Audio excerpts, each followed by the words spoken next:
ପୁରା ଖାଇବାକୁ ଖାଲି ଡହଳ ବିକଳ ଆଉ ଯୋଉଟା ମନରେ ଭାବିଦେବି ମାନେ ସେଟା ସାଙ୍ଗେ ସାଙ୍ଗେ ନ ଖାଇଲେ ଭଲ ଲାଗିବନି, ସେଇ ଆଗ୍ରହଟା ଆଉ ରହିବନି। ରାତି 8ଟାରେ ଆମର ରୁଟି କ'ଣ କରାହବ, ମହାରାଣୀ ଆମର ଗୁପଚୁପ ଖାଉଛନ୍ତି। ଆଜ୍ଞା ଦେଖନ୍ତୁ, ସମୟ ଦେଖନ୍ତୁ, ଯଦି ବିଶ୍ୱାସ ନ ହେଉଛି ଆଜ୍ଞା ମୁଁ ସମୟ ଦେଖାଇ ଦେଉଛି। ରାତି 8:11। ମୋର କ'ଣ ଦୋଷ? ତମେ ତ ନିଜେ ଫୋନ କରିକି ପଚାର। ଏହାକୁ ଖାଇକି ତାପରେ କହିବ ନାଇଁ ଆଜି ଆଉ କିଛି ରୋଷେଇ କରିବାନି, ରୁଟିକୁ କ'ଣଟେ ଭଜାଭଜି କରିଦେବି ଖାଇଦବ। ତମେ କ'ଣ ଭାବୁଛ ମୋ ପେଟକୁ ଗଲେ ତମ ପେଟ ପୁରିଯିବ? ପୁରିବନି ନା, ପୁରିବନି ତ ଆଉ ରୋଷେଇ କରି ତମକୁ ଦେବିନି। ହଉ ହଉ ଖାଇଦିଅ। ଉପଲ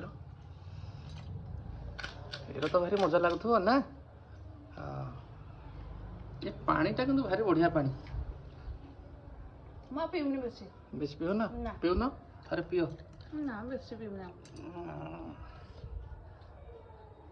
ଆଜି ମଉସାଙ୍କୁ ଥଣ୍ଡା ଭୀଷଣ ହେଇଥିଲା, ଶୁଁ ଶୁଁ ଟିକେ ହଉଥିଲେ, ଆଉ ଛିଙ୍କିଥିଲେ ବି ଥରେ, ମୁଁ ଦେଖିଛି। ବୋଧେ ପାଣିରେ 2 ଠୋପା ପଡ଼ି ଯାଇଥିବ। ଆଣିବାକୁ ଇଚ୍ଛା ନାହିଁ, ମନା କରିବ, ମତେ ବାହାନା କରନି ବସିକି।